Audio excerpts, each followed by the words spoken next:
കല്യാണം കഴിഞ്ഞിട്ട് 5 വർഷമായി. പക്ഷേ വിശേഷമൊന്നുമില്ല. അപ്പോഴാണ് സ്വന്തം ചേച്ചി വിളിച്ചത്. വാ മോളെ എൻ്റെ വീട്ടിലേക്ക്. അവിടെ ചെന്ന് കഴിഞ്ഞപ്പോഴേക്കും കാര്യങ്ങൾ എല്ലാം റെഡിയായി. അതിന് പിന്നിലുള്ള രഹസ്യം എന്താണ്? അതാണിന്ന് വന്ദന പറയുന്നത്. വന്ദനയുടെ മേലിലേക്ക് കിടക്കാം. മാഡം, എൻ്റെ പേര് വന്ദന. യഥാർത്ഥ പേരല്ല. എനിക്ക് 30 വയസ്സുണ്ട്. കറക്റ്റ് 5 വർഷത്തിന് മുമ്പാണ് എൻ്റെ വിവാഹം നടന്നത്. അറേഞ്ച്ഡ് മാരേജാണ്. ഞാനും എൻ്റെ ഭർത്താവും ബാങ്കിലെ എംപ്ലോയീസാണ്. അദ്ദേഹം സ്വകാര്യ ബാങ്കിലും ഞാൻ ദേശസാൽകൃത ബാങ്കിലുമാണ്.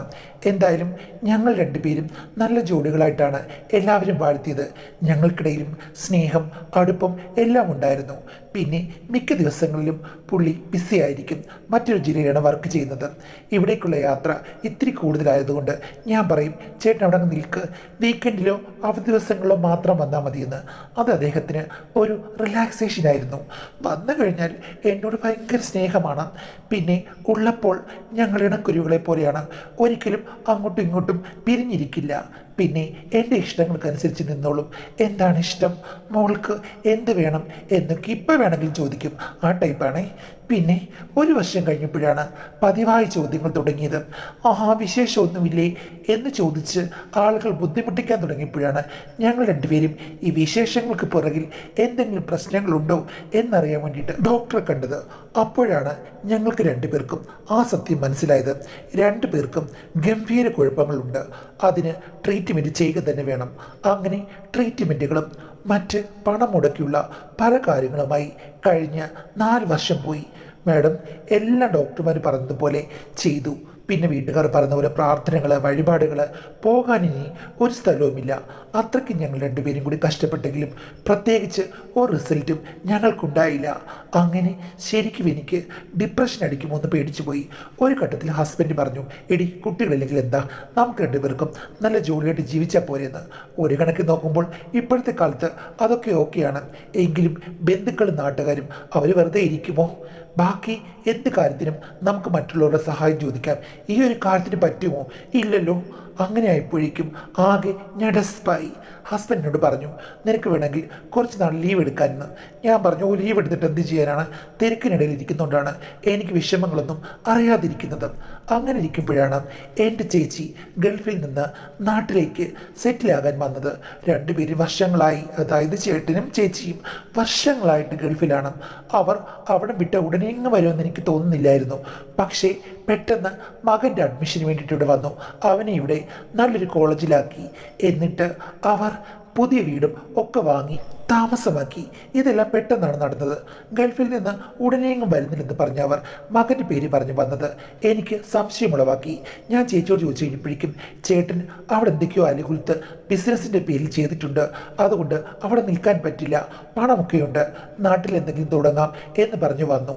എന്താണ് ചെയ്തതെന്ന് ചേച്ചി തെളിച്ച് പറഞ്ഞില്ല. കാണാൻ അതീവ സുന്ദരനാണ് ചേച്ചിയുടെ ഹസ്ബൻഡ്.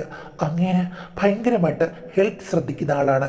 പിന്നെ ഒരു മോഡലിനെ പോലെ സ്വന്തം പ്രൊഡക്ട്സിന് പരസ്യവും കമ്പനിക്ക് പരസ്യമൊക്കെ അഭിനയിക്കാറുമുണ്ട്. അത്യാവശ്യം ആളുകൾക്കൊക്കെ സോഷ്യൽ മീഡിയ വഴി അറിയാവുന്ന ആളുമാണ്. പിന്നെ ഒരഴകിയ രാവണനാണ്. ഒത്തിരി സ്ത്രീകൾ ഫാൻസ് ഉണ്ടെന്ന് ചേച്ചി തന്നെ പറഞ്ഞിട്ടുണ്ട്. വശപ്പശ കാണുന്നു ചേച്ചിനോട് ചില സമയത്ത് സൂചിപ്പിച്ചിട്ടുണ്ട്. എങ്കിലും നല്ലപോലെ പണം പിന്നെ കെയർ ഒക്കെ ചേച്ചിക്ക് കൊടുക്കുന്നുണ്ട്. ഫാമിലിക്ക് നല്ല പ്രാമുഖ്യം കൊടുക്കുന്ന ആളാണ്. തരികടയാണെങ്കിലും അതുകൊണ്ട് ഭർത്താവിനെ സഹിക്കാൻ ചേച്ചിക്ക് പ്രശ്നമില്ല.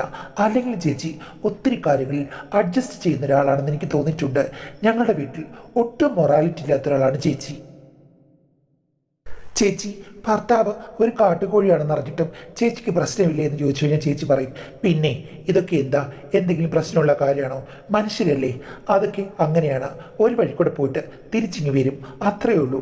അല്ലാതെ അതിന് കൂടുതൽ പ്രാധാന്യം കൊടുക്കേണ്ട കാര്യമൊന്നുമില്ല, തേഞ്ഞു പോകുന്ന കാര്യമൊന്നുമല്ലല്ലോ എന്നൊക്കെ പറഞ്ഞ് ചേച്ചി നിസ്സാരവൽക്കരിക്കും. എന്നോടാണ് ഈ കാര്യങ്ങളൊക്കെ വിസ്തരിച്ച് പറയുക. എനിക്ക് തോന്നിയിട്ടുണ്ട് ചേച്ചിയും നമ്പർ 1 ഉടായ്പ തന്നെയാണെന്ന്. ചേട്ടൻ്റെ എല്ലാ കാര്യങ്ങൾക്കും കൂടെ പിടിക്കുന്നത് ചേച്ചിയാണ്. എന്തുകൊണ്ടാണ് അതെന്ന് എനിക്ക് മനസ്സിലായില്ല. ഇനി ചേച്ചിക്ക് വല്ല ചുറ്റിക്കളികൾ കാണുമോ, സ്വന്തമായി ജീവിക്കുകയാണോ എന്നൊന്നും എനിക്കറിയില്ല. പക്ഷേ വളരെ അണ്ടർസ്റ്റാൻഡിംഗ് ആയുള്ള 2 ദമ്പതികളാണവർ. അത്രയും മോഡേണായുള്ള ആൾക്കാരെയൊന്നും ഞാനെടുത്ത് കണ്ടിട്ടില്ല. രഹസ്യങ്ങൾ അവരുടെ ഉള്ളിൽ ഒളിച്ചിരിക്കുകയാണ്. പക്ഷേ ഞാനിതൊന്നും എൻ്റെ ഹസ്ബൻഡിനോടോ അല്ലെങ്കിൽ വീട്ടുകാരോടോ ഷെയർ ചെയ്തിട്ടില്ല. വീട്ടുകാരുടെ മുന്നിലൊക്കെ ചേച്ചി ശീലാവതിയാണ്. അപ്പോൾ പിന്നെ പ്രത്യേകിച്ച് ഒന്നും പറയേണ്ട കാര്യമില്ലല്ലോ. മനുഷ്യർക്ക് ഇരട്ട മുഖമല്ലേ മാഡം. എന്തായാലും ചേച്ചി നാട്ടിൽ വന്ന് സെറ്റിലായി കഴിഞ്ഞപ്പോഴേക്കും എൻ്റെ കാര്യത്തിൽ അമിതമായ ഇൻട്രസ്റ്റ്. എടി, ഇത്രയും കാലം ഒന്നും നടന്നില്ല.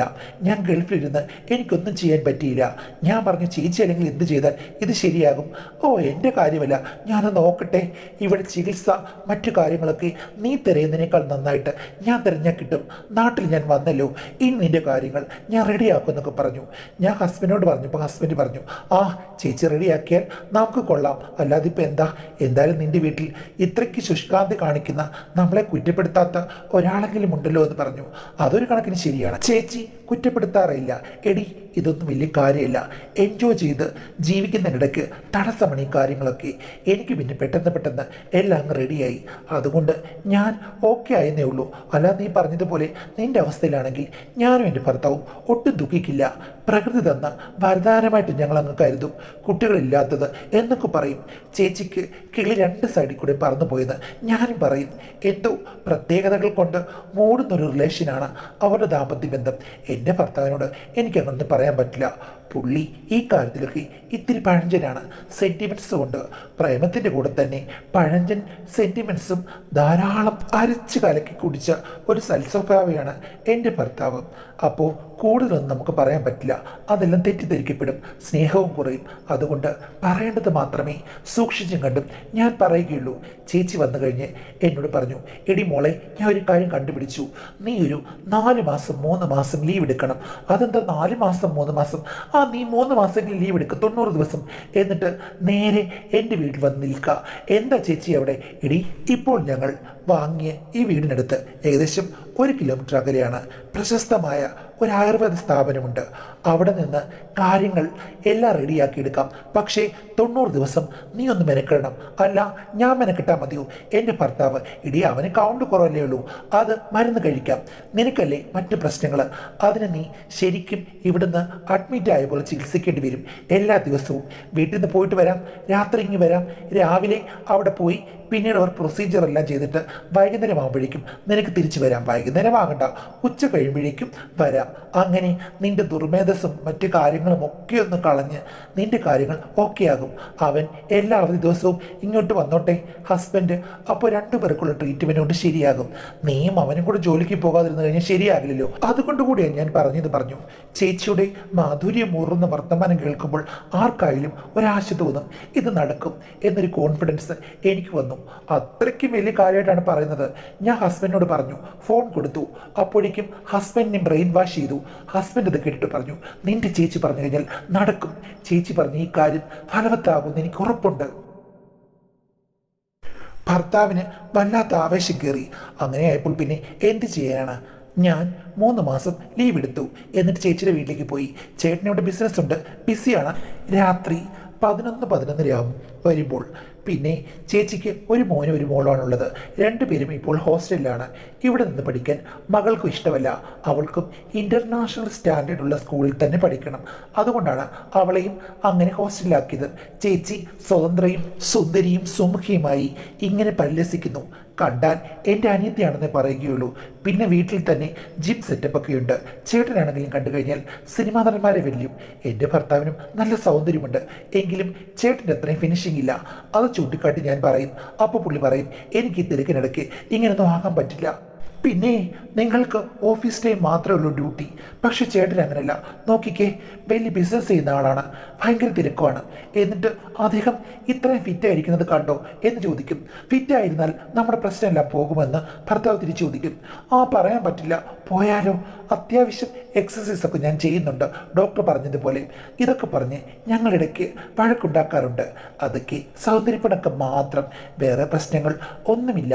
ഞങ്ങളോട് ചെന്ന് കഴിഞ്ഞപ്പോഴേക്കും മുകളിലത്തെ നിലയിൽ ഒരു ബെഡ്റൂം ഞങ്ങൾക്കായി അറേഞ്ച് ചെയ്തു തന്നു. അത് നല്ല ബെഡ്റൂം തന്നെ, വിശാലമായത്. ഒരു പ്രശ്നവുമില്ല, ഒരു ശല്യവുമില്ല. അവിടെ വേറെ ബെഡ്റൂം കൂടിയുണ്ട്. താഴെ 3 ബെഡ്റൂമുകളുണ്ട്.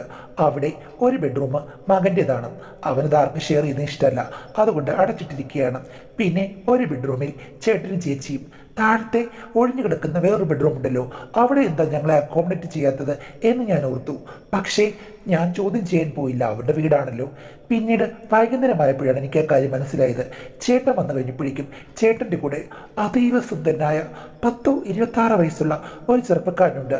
അങ്ങേര് ആണ് ആ ബെഡ്റൂമിൽ താമസിക്കുന്നത്. അത് ഞാൻ ആദ്യമായിട്ട് അറിയുകയാണ്. ചേച്ചി വന്നു കഴിഞ്ഞപ്പോഴേക്കും ഞാനൊന്ന് പോയിരുന്നു ആ വീടൊക്കെ കാണാൻ വേണ്ടിയിട്ട്. പക്ഷേ അവിടെ ഇവരെ കൂടാതെ ഇങ്ങനൊരു ചെറുപ്പക്കാരൻ താമസിക്കുന്നുണ്ടെന്ന് എനിക്കറിയില്ല. ഞാൻ ചോദിച്ചു, ചേച്ചി ഇതാരാണെന്നും. അതാണ് മോനെ പ്രവീൺ, പ്രശസ്തനായ ഒരു രാഷ്ട്രീയ നേതാവിൻ്റെ പേര് പറഞ്ഞിട്ട് പറഞ്ഞു. അയാളുടെ ഫാമിലിയിൽപ്പെട്ട ആളാണ്, വലിയ പണക്കാരനാണ്. അവനിപ്പോൾ ബിസിനസ് രംഗത്തേക്ക് സ്വതന്ത്രനായി ഇറങ്ങിയതാണ്. ചേട്ടൻ്റെ പാർട്ണറാണ്. പിന്നെ വീട്ടുകാരുമായിട്ട് അത്ര നല്ല ടൈംസ് ഒന്നുമല്ല. അതുകൊണ്ട് പുറത്ത് താമസിക്കാമെന്ന് വിചാരിച്ചപ്പോൾ ഞങ്ങളാണ് പറഞ്ഞത്, ഇവിടെ ഇഷ്ടംപോലെ സ്ഥലമുണ്ടല്ലോ, ഇവിടുത്തെ ഒരു ഫാമിലി മെമ്പറായി കൂടിക്കൊള്ളാൻ. പിന്നെ ഞാൻ ഒരു കാര്യം പറയാം, 50-50 ഷെയർ. ചിലപ്പോൾ അവൻ പ്രോഫിറ്റ് പോലും അധികം ശ്രദ്ധിക്കാറില്ല. ചേട്ടൻ പറയുന്നതാണ് അവന് വേദവാക്യം എന്ന് പറഞ്ഞു. ആ, അത് നല്ല കാര്യമാണെന്ന് ഞാൻ ഹസ്ബൻഡ് പറഞ്ഞു. എന്തായാലും പരിചയപ്പെട്ടു. നല്ല സൽസ്വഭാവിയായ ഒരു പയ്യൻ പ്രവീൺ. നല്ല പേര് പോലെ തന്നെ നല്ല പ്രസന്നത. എന്തായാലും ഹസ്ബൻഡിൻ്റെ കൂടെ 3 ദിവസം ഉണ്ടായിരുന്നു. പിന്നീട് ചികിത്സാലയത്തിൽ പോയി അവിടെ ഡോക്ടറെ കണ്ട് അവർ ചികിത്സകളൊക്കെ പറഞ്ഞ് ഒന്ന് സ്വസ്ഥമായി കഴിഞ്ഞ ശേഷമാണ് നാട്ടിലേക്ക് പോയത്. പിന്നെ അദ്ദേഹം 10 ദിവസം കൂട്ടിയിരിക്കുമ്പോഴോ അവധിയുള്ളപ്പോഴോ ഒക്കെ വരാമെന്നും പറഞ്ഞു. സ്ഥിരമായിട്ട് വരണേ എന്ന് ഞാനും പറഞ്ഞു. കാര്യം എനിക്കും ഇടയ്ക്കൊക്കെങ്കിലും ഹസ്ബൻഡിനെ കണ്ടില്ലെങ്കിൽ വല്ലാത്ത ഒരൊറ്റപ്പെടൽ തോന്നും. എന്തായാലും ഹസ്ബൻഡ് പോയതിൻ്റെ പിറ്റേ ദിവസം 10 മണിയൊക്കെ ആയപ്പോഴേക്കും പ്രവീണും എൻ്റെ ചേച്ചിയുടെ ഭർത്താവും വന്നു. അവരന്ന് നേരത്തെയാണ് വന്നത്. ചേച്ചി പറഞ്ഞിരുന്നു അവർ വരുമെന്ന്, വന്നിട്ട് നമുക്ക് ഭക്ഷണം കഴിക്കാമെന്ന് പറഞ്ഞു. ഞാനും പറഞ്ഞു അങ്ങനെ ആയിക്കോട്ടെ എന്ന്. അവർ വന്നു കഴിഞ്ഞപ്പോഴേക്കും ചേച്ചി ഓടിച്ചെന്ന് പ്രവീണിനെ, മോനെ എത്ര ദിവസമാണ് നീ രാത്രി ഇവിടുന്ന് ഭക്ഷണം കഴിച്ചിട്ട്? അതിന് ചേച്ചി എന്ന് രാവിലെ ഞാൻ ഇവിടുന്ന് കഴിക്കുന്നില്ലേ? അങ്ങനെയല്ലടാ, രാത്രി നീ ഇപ്പോൾ വന്നിട്ട് കുറേ ദിവസമായി. നിങ്ങൾ രണ്ടുപേരും കൂടെ എപ്പോഴാണ് വരുന്നത്? 11:30-12:30 എന്നിട്ട് പാർട്ടിയാണെന്ന് പറയും. എല്ലാം പുറത്തുനിന്ന് കഴിക്കുന്നത്, ഇവിടുന്ന് കഴിക്കാൻ നിനക്ക് മോഹമില്ലേ? അതിനെന്നും രാവിലെ ഇവിടുന്നല്ലേ കഴിക്കുന്നത്? അങ്ങനെ നീ പറയരുത്. ബ്രേക്ക്ഫാസ്റ്റ് ഉണ്ടാക്കുന്നതാണോടാ ഈ ചേച്ചി രാത്രി ഉണ്ടാക്കുന്നതും? നീ ഒരു പാർട്ടിക്ക് പോയി കഴിഞ്ഞാൽ ഇത്രയും രുചിയുള്ള ഭക്ഷണം കിട്ടുമോ എന്നൊക്കെ പറഞ്ഞ് ചേച്ചി അവൻ്റെ തലമുടിയിൽ തലോടുന്നു. ഒരു മകനെന്ന പോലെ ആയിരിക്കുമെന്ന് ഞാൻ വിചാരിച്ചു. പക്ഷേ ഇളക്കവും തുള്ളലും കൊഞ്ചലും ഒന്നും കണ്ടു കഴിഞ്ഞാൽ അങ്ങനെയല്ലെന്ന് എനിക്ക് മനസ്സിലായി. കാളയെ കാണുമ്പോൾ പശു തുള്ളി കുതിക്കുന്ന പോലെ എനിക്ക് തോന്നി. എന്തായാലും ചേട്ടൻ ഇതൊന്നും മൈൻഡ് ചെയ്യുന്നില്ല. പുള്ളി ഇത് ആസ്വദിക്കുകയാണോ മൊബൈൽ തോണ്ടുകയാണോ ഒരു പ്രശ്നവുമില്ല. ഭർത്താവിൻ്റെ മുന്നിൽ വെച്ചാണ് ഇങ്ങനെയുള്ള നാടകങ്ങളൊക്കെ. ആർക്കും ഒരു പ്രശ്നവുമില്ല. എനിക്ക് മാത്രം അബ്നോർമലായി തോന്നേണ്ട കാര്യമില്ലല്ലോ. അതുകൊണ്ട് ഞാൻ കടിച്ചു പിടിച്ച് സഹിച്ചിരുന്നു. എന്തായാലും ചേച്ചി അവിടെ പിന്നെയും അതിർത്തികൾ ലംഘിക്കുന്ന രീതിയിലുള്ള പല കാര്യങ്ങളും കാണിക്കുന്നത് ഞാൻ ദിവസവും കണ്ടു. ഒരു ദിവസം എനിക്ക് ചോദിക്കാതിരിക്കാൻ വയ്യാതായി. ഞാൻ ഒരു ദിവസം ചോദിച്ചു, ചേച്ചി എന്താണിത്? ആ ചെക്കനോട് ചേച്ചി അതിൽ കടന്ന് പെരുമാറുകയാണല്ലോ. അതുമാത്രമല്ല ചേച്ചി അസാധാരണമായിട്ട് കുഴയുന്നുമുണ്ട്. എന്തിനാണിത്? ഭർത്താവുള്ളപ്പോൾ അന്യപുരുഷനോട്, അതും 25 വയസ്സേ ഉള്ളെങ്കിലും അവൻ മകനൊന്നുമല്ല, നല്ല ഒത്തൊരാണാണ്. അങ്ങനെ ഒരാളോട് ചേച്ചി എന്തിനിങ്ങനെ കാണിക്കുന്നു എന്ന് ചോദിച്ചു കഴിഞ്ഞപ്പോഴേക്കും ചേച്ചി എൻ്റെ കവളിലൊന്ന് നുള്ളി. സൗന്ദര്യമുള്ള ആണുങ്ങളോടല്ലാതെ പിന്നെ വഴിയിൽ കൂടെ പോകുന്ന ഏതെങ്കിലും ആണുങ്ങളോട് ഇങ്ങനെ കാണിക്കാൻ പറ്റുകൂടി? നമ്മുടെ അടുത്ത്, നമ്മുടെ കസ്റ്റഡിയിൽ ഒരാൾ വന്നു കഴിഞ്ഞാൽ ഏത് സ്ത്രീയാണെങ്കിലും ഒന്നിളകും. എന്നാലും ചേച്ചിക്ക് നല്ല സൗന്ദര്യമുള്ള ഒരു ഭർത്താവില്ലേ? അങ്ങനെ ഉണ്ടെന്ന് വെച്ച് മറ്റൊരു പുരുഷൻ്റെ സൗന്ദര്യം ഞാൻ ആസ്വദിക്കരുതെന്നാണോ നീ പറഞ്ഞത്? സൗന്ദര്യം ആസ്വദിച്ചു, പക്ഷേ എന്താണ് ഇങ്ങനെയൊക്കെ കാണിക്കുന്നത്? എങ്ങനെ കാണിക്കുന്നത്? ചേച്ചിയുടെ ആംഗ്യങ്ങളും ചേച്ചിയുടെ പ്രവൃത്തിയും കാണുമ്പോഴേക്കും എനിക്ക് തോന്നുന്നത് നിങ്ങൾ തമ്മിൽ എന്തോ അടിയൊഴുക്കുകൾ ഉണ്ടെന്നാണ്. അപ്പം ചേച്ചി പറഞ്ഞു, ആഹാ, നിനക്കത് ഇപ്പോഴാണോ മനസ്സിലായത്? ആദ്യ ദിവസം കണ്ടപ്പോഴേ മനസ്സിലായില്ലേ മോളെ? ഞങ്ങൾ തമ്മിൽ അടിയൊഴുക്കും മേലൊഴുക്കും എല്ലാം ഉണ്ട്. ഒരു പ്രശ്നവുമില്ല. നല്ല സ്മൂത്തായി പോകുന്നൊരു ബന്ധമാണ്. അവനെ ഞാനിവിടെ തളർത്തിയിട്ടിരിക്കുകയാണ്. അവൻ്റെ ചരടുകൾ എൻ്റെ കയ്യിലാണ്. എൻ്റെ ചരട് മുറുകുമ്പോൾ അവനും മുറുകും, അയയുമ്പോൾ അവനും അയയും. അത്രയേ ഉള്ളൂ. ചേച്ചിക്ക് ഇതൊക്കെ പറയാൻ നാണമില്ലേ?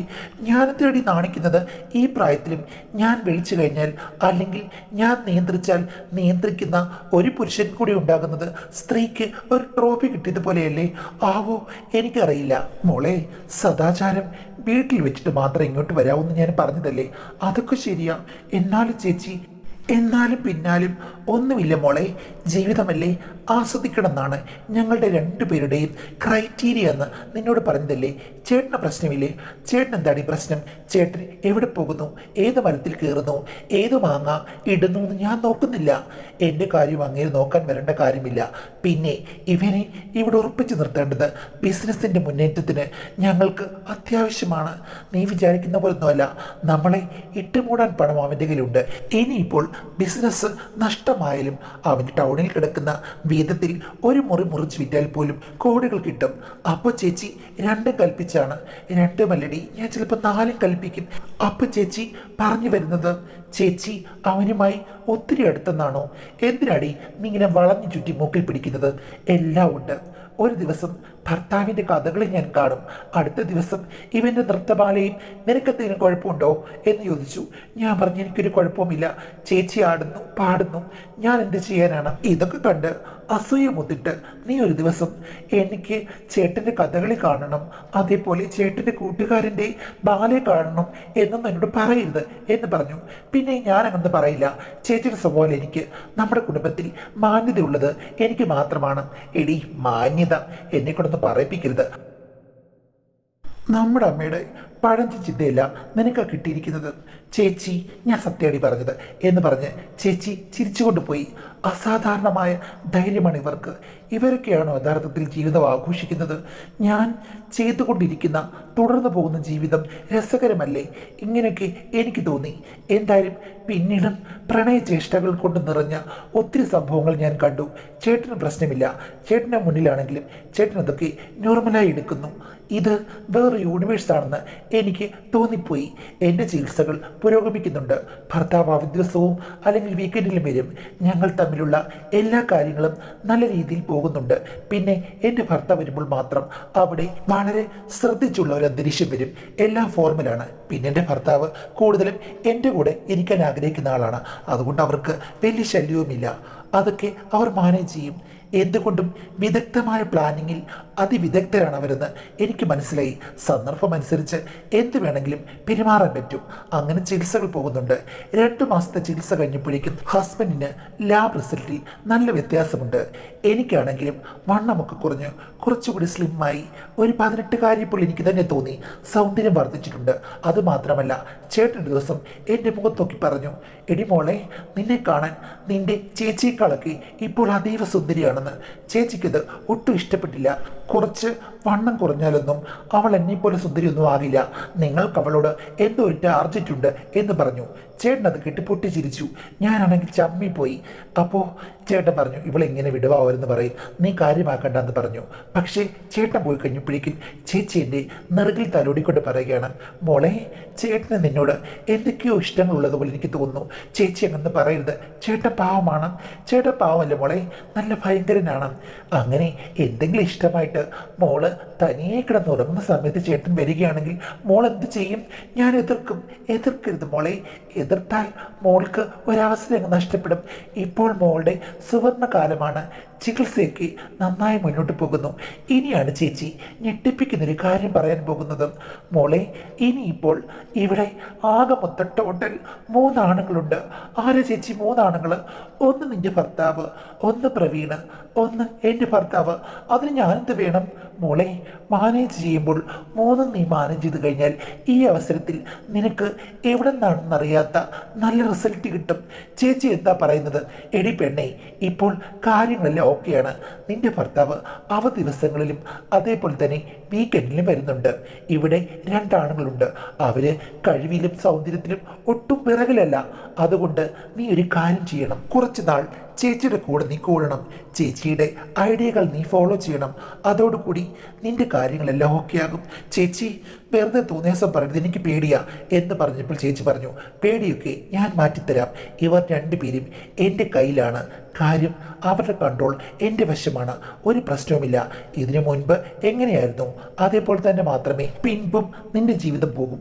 ഒരു പക്ഷേ അതിലും കൂടുതൽ സന്തോഷമായിരിക്കും നിനക്കുണ്ടാകുക. ഇപ്പോൾ ഇതെല്ലാം ലക്ഷ്യത്തിലേക്കുള്ള ഒരു പ്രാക്ടിക്കൽ ക്ലാസ്സുകളായി മാത്രം നീ വിചാരിച്ചാൽ മതി. എങ്കിലും ചേച്ചി, എനിക്കിതൊന്നും ഒട്ടും പരിചയമില്ല. മോളെ, ഒന്ന് പരിചയിച്ചാൽ പോരാ, നമ്മൾ പരിശീലനങ്ങൾ എന്നും നേടണം. അതുകൊണ്ട് തൽക്കാലം ഞാൻ പറഞ്ഞത് കേൾക്കുക. അത് ഉദ്ദേശിച്ച് തന്നെയാണ് നിന്നെ ഇങ്ങോട്ടേക്ക് കൊണ്ടുവന്നത്. എനിക്കറിയാമല്ലോ റിസൾട്ട് ഉണ്ടാക്കിയെടുക്കാൻ. ഒരാളെ മാത്രം മരുന്ന് കഴിപ്പിച്ച് ഇങ്ങനെ നമ്മളുടെ ലക്ഷ്യം നേടിയെടുക്കാൻ പറ്റില്ല. അതിനുവേണ്ടി പലവിധ പരീക്ഷണങ്ങൾ നമ്മൾ നോക്കണം.